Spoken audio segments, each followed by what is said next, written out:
so it's a big title, but I really wanted to be super concrete about what we were going to talk about today, right? So building a design discipline in a hyper-growth startup, and a hyper-growth startup is like, it's a company that just takes off it's like a rocket ship. It doesn't slow down for anything. It just keeps moving at the speed of light. And our challenge within Uber has just been to keep up with it. All right, so I want to start off with what is Uber, right? So Uber is an on-demand transportation service where you can request a car with a tap of a button. Really, the focus is making technology invisible, right? It's one of those things where you push a button, a car shows up, and you're like, whoa, how did that happen, right? We wanted to have this magical experience in creating Uber, right? And the only way to kind of experience that is to kind of take a ride for the first time. I know Portland doesn't necessarily have Uber yet. We're working really hard to kind of get it out here and trying to make that a reality. All right, so what do other people say about Uber, right? Just don't take my word for it, right? We have this guy named Josh Ross. I was kind of looking at Twitter last night, and he says, Portland, love you, but won't be back until you have Uber, right? Your taxis are the worst. So, he loves Uber so much that temporarily he's lost the love for the city until you guys get Uber. So, we have a University of Chicago polled 40 leading economists, right? And they all agree that it's good for, unanimously agree that it's good for drivers and riders. And then finally, we have Neil Patrick Harris, Snoop Dogg, and our famous Lindsay Lohan all like it so much that they tweet their promo codes to users. So that's recognition enough, right? So what does it feel like to work at Uber, right? It's extremely fun. It's extremely challenging. There's a lot of rewards. And it's really difficult to walk away from, right? We're changing the way that people move around cities around the world. We get to reimagine the concept of transportation and how do you get a car delivered to you in 3 to 5 minutes, whereas before you used to call a cab company, they may show up, they may not show up, and all at a very low affordable price. So we're reimagining the concepts of logistics and how we can make systems more efficient. And we're helping to create around 50,000 jobs globally every month, which makes it meaningful, impactful, and unique. So what does it look like? So this is part of our team, one of many. There's a team of really smart and talented individuals. There's just people behind all this technology, right? And they fundamentally believe that making a difference and having a mission of making a better world. And everyone at Uber is working to make it sustainable, scalable for both riders and drivers. So what does design at Uber look like? So design at Uber is comprised of 5 big groups, right? The first one is product. The second one is marketing. The third one is brand. Fourth one is research. And the fifth one is content. These 5 groups essentially support all the efforts across the entire organization. City teams, launchers, operations, policy, communication, growth, product, and data, just to name a few. And many people look at it and say, hey, it's just an app, right? It's just like there's a rider app and a driver app, but there's so much more to it. So today, we design all of our tools internally. That means partner statements that get sent out to drivers, payment statements that get sent out to drivers, driver dashboards, these dashboards that drivers use to run their small business from anywhere from 1 driver to about 50. There's a customer support system that we built for community managers to interact with clients. So anytime you have I have a bad driver or somebody lost his way, or anytime you interact with Uber, there's a support system that kind of powers all that. And within design, there's a team of, like we talked about earlier, there's over 50 people right now. And that's basically experienced designers, research, content strategists, copywriters, brand designers, photographers, videographers, prototypers, so on and so forth.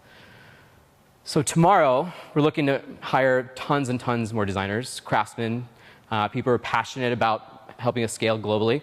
And if you're interested, I'm here. Hit me up. Let me know. Tomorrow and yesterday. So what did it look like when I started at Uber? Basically, the design team was 2 people. There was one designer that was already there 4 months prior, and then myself. And at that time, we were 50 people globally around the world, right? And we were in 5 cities: San Francisco, New York, DC, DC, Chicago, Paris. And in just 2 years, we're in over 200 cities and over 1,000 people globally. So just to kind of give you some kind of context around like how big this thing has scaled over time. Again, this thing just will keep growing, and design will not slow down for anything, right? So you just kind of have to roll with the process. And so 2 years ago, design wasn't a thing, right? There were no Post-it notes in the office. There was no workshops. Just nothing was actually even close to being designed. At the time, PMs would come up with wireframes, and they'd say, we're in a rush. Make this pretty. We got to get it out the door. Stop asking questions. Just get it done. And so I kind of looked at that and I said, no, that's not going to work. So, this happens to a countless number of companies on a daily basis, right? It's just this is a normal process for a lot of organizations. And in order to make meaningful products, design needs to be unlocked, right? You must inject your voice and stand up for what you believe in, right? Design is fairly new to many organizations, and we need more thought leaders to help be a catalyst for change within those organizations. So at this point, I think it's going to be important to share some history for context, and I'm going to keep it brief. So I started at a company called Hot Studio down in San Francisco. It's a consulting agency, and this is where I basically learned about user experience design. At user experience design, it was focused around more of a user-centered kind of perspective. So workshopping, facilitation, conversations to help define strategies and user experience. More importantly, I learned how to sell design there, right? Learn to sell design to CEOs, to executive teams, and really get them to understand and believe why this design that we were putting in front of them will make a difference for their organization, for their strategy. And that's usually 50% of the work, right? The first 50% is like having a great idea, and the other 50 is like selling the idea.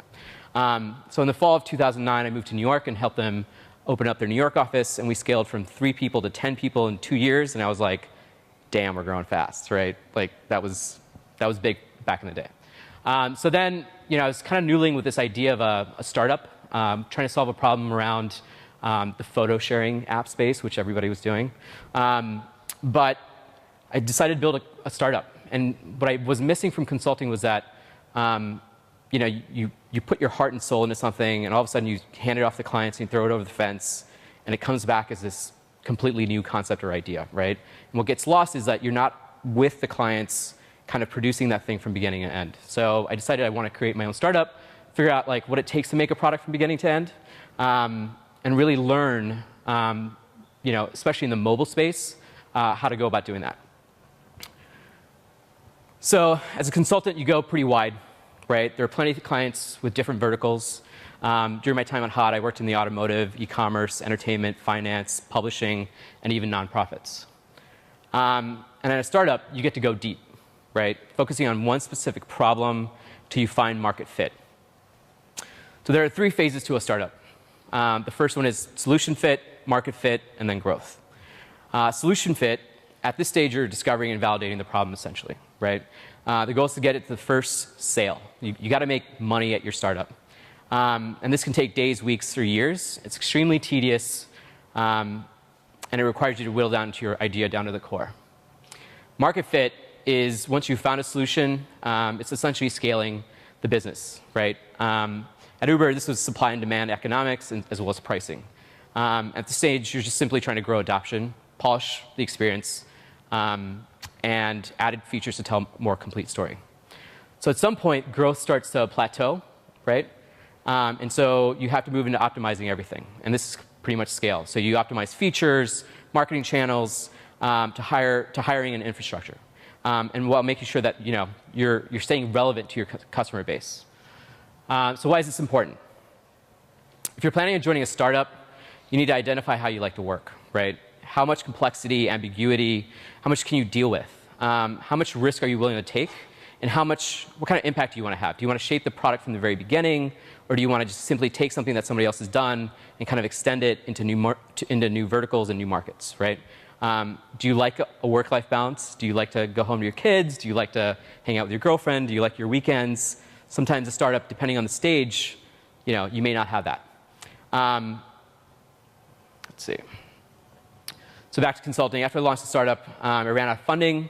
And I basically went to Designer Fund and 500 startups, and they gave me a mentor, and they said, look, you haven't really built a startup from beginning to end. Why don't you go do some consulting work at a startup? And so I named 5 companies, and the first person to call me back was Travis from Uber. And we went over my portfolio, and we said, hey, this is what I've done. He's like, well, hold tight. I got a secret project for you that we may be kicking off. And I was like, well, I'm going back to New York in like 2 hours. And he's like, well, go to New York, and I'll call you whenever we find out. So Monday morning, 9 a.m., I get to JFK, get to my apartment, get a call from him. I turn right back around and go back to San Francisco. And so the directive is this, right? Reimagine the Uber app from the ground up, completely. Just take everything that's here and throw it away. Differentiate the product from the competitors. We had like several competitors kind of cloning our UI, with the same position of buttons and maps and so on and so forth. And then provide a way for users to choose between 6 options, right? So you can see in the far top center area, we have taxi, UberX, black, and SUV. That was the first time that we had multiple options within our app, right? And it's clunky. It's rolling over some other button on the right-hand side. So it just didn't scale for us, right? So the team was small. It was Travis, El Luna, and myself. Travis is the CEO. El's a former consultant at IDEO. And myself. And so El and I basically led the process, and we kept it pretty lean and pretty fast. Initially, the engagement was for 3 weeks to redesign and recreate the Uber app experience. And since then, because we weren't an agency, we just kind of threw away all the things that we had learned around like the heavy documentation and like the facilitations and workshopping to kind of get to the core of what we wanted to solve, right? So we locked ourselves into a room for 2 days, and basically discovery at an agency is anywhere from like 2 weeks to a month. We basically did it in 2 days, right? So we just had 100% of time between 12 hours a day for hanging out with Travis and just kind of get into his mind, understand what he's thinking, and how we can make this app and figure out what are the strategies around that. We looked at customer journeys. We did user research. We conducted stakeholder interviews, all the same normal things that you do at an agency. So while the launch was successful, what really solidified it in Travis's mind was how we went about making the product, right? Engineers felt like they were being heard, and everybody felt like the direct impact of the product decisions, right? He wanted me to take the same process and apply it to the entire org, as well as scale the team. So the requirements, the only requirement was that design stays independent of product, right? And the main reason for this was that we needed to be autonomous and allowed the flexibility to reinvent and readjust ourselves, right? To try new things and reinvent how we go about designing products. And the most important design thing was we needed to get in front of the CEO. You have to get in front of the CEO. You have to get buy-in from him that design is important so that you can take your initiatives to the next level. So during the first year, I made products. We only had a logo, so I helped redefine the brand. And typically, if you look at like vehicles, like taxi for hire vehicles back in the day, it's always a black car. It's pretty nasty. And so what we decided was, how do we infuse lifestyle and logistics into something that didn't ever show a car, right? I helped to recruit and scale the team, reimagine processes, all the same things that you kind of have to do when you're building a design discipline, right? And at any given moment, I was an IC, a lead, a design manager, the head of design. It just takes a lot of effort. So the biggest finding and the biggest learnings that I had was figuring out prioritization. Find the most important problem and fix it. Don't try to chase after all the cool things that are easy to get overwhelmed with. Things that are cool, things that you really want to work on. Find the most important problems and then try to fix it. So there's 3 things I want to share. hiring, right? This is the most important thing about a rocket ship startup, a small studio, whatever. It's hiring. People matter incredibly. They're going to be the success and failure of your organization, right? You got to have clear processes and criteria for hiring. Be rigorous about the practice. Take time to define the criteria for success, and evaluate the individual people that come through the door. Have pre-briefs and post-briefs, and make sure that everyone's aligned around what you're evaluating, right? If you don't have an answer about like whether you should hire this person or not, then you've essentially failed at the interview process, right? So you got to keep going back and turning the dials and levers and figuring out like how do you get to a yes, a strong yes, and a strong no. There's no like maybe, I think so. Sometimes this helps. Sometimes we send out homework exercises. VPs have done it. Interns have done it. Everybody does it at Uber, right? And what happens with our homework exercises is that it really gives you insight into how a person thinks, right? Don't make this homework exercise about your company. Make it about something that's fun and different, right? It really helps to understand how people think and demonstrates hustle and commitment towards them wanting to kind of join your organization. Things to avoid. Like I said, don't make it about your company. The team is super biased when you have this kind of information. Because you have deep knowledge and insight, it tends to hurt the candidate that's kind of applying. So make it something around a photo sharing app if you're Uber, right? Do something completely different. So I look for storytellers, and storytellers are important because they design for experiences. They don't necessarily just design for features or like something that's really cool. They really design for experiences, and that's critical. Can they clearly set up a story and tell you the goals, the objectives, the mission, and the success metrics, right? If somebody comes through the door and they can't really tell me a story of why they made this, what was the objective, how did it help the solution, then they're really not going to be able to sell designs to PMs, engineers, executives, right? Speed, vision, and quality, right? This is it. Keep a high bar in all three of these things. Otherwise, again, when you're moving as fast as you're moving, you're going to have hang-ups. You're going to have those hard conversations with people around like adjusting the bar, and you want to set the tone right from the very beginning. Essentially, speed is how fast do they produce the work. Vision is, do they think outside the box? And quality is, do they follow best practices? Is it pixel perfect? Do they help me understand the constraints of this and decisions that they made along the process? All right, so organizational structure. I made the huge mistake of keeping a flat organization when we started. And really, this is problematic because as a company grows, designers like to know where exactly they fit within the organization, right? Flat helped us scale without having to kind of think about titles and what everyone did. When you're at a really early startup space, everybody does everything, right? But I'm urging you guys, if you work at a startup and you're starting up a design discipline, start to come up with an organizational structure that works and maps back to your organization. So whether it's engineering or product or the executive team or operations, whatever it is, take the time and effort to build an organizational structure. All right, so this is my outline for a manifesto that I wrote, right? It's design philosophy, how we approach design, principles, what does it feel like?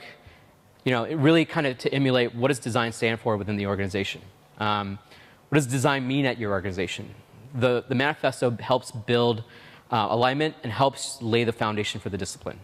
This is extremely tedious and it's really hard, but it just brings the design team together. Everybody understands why they're there. Everybody understands, what are the motivations. When we go to feedback sessions, they understand why certain things aren't right because they can look at the principles and say, this doesn't make design invisible, right? Or the quality on this product isn't high enough. And finally, the platform team. They're critical to any organization that's going to scale. In order to scale and move fast, you have to have a platform team, right? They're charters to bring consistency, consolidate, organize, and bring efficiency to making products. So these guys will work on GUIs and guidelines and interaction documents, and they're basically going around making sure that people are kind of sticking to the guidelines, but also being challenged to kind of break the guidelines so that we can continue to evolve the design, right? So it's a core group of individuals, and again, platform teams for many organizations don't make sense very early on when you have 2 or 3 designers. But when you get to about like 10 or 8 to 10, I think, is when you should start thinking about creating a platform team. Now, nobody's going to resource this because it's not part of like making products. But in order for user experience folks to learn how to do visual designs, platform teams are a great place to start, right? So I kind of just want to end with this. What are the things we believe in? So we believe at Uber that it takes a team to define a vision. We believe that the quality is a benchmark and not a compromise. We believe that hiring is not a trade-off, and we believe that working closely with each other is the only way to move the experience forward. That's all I have.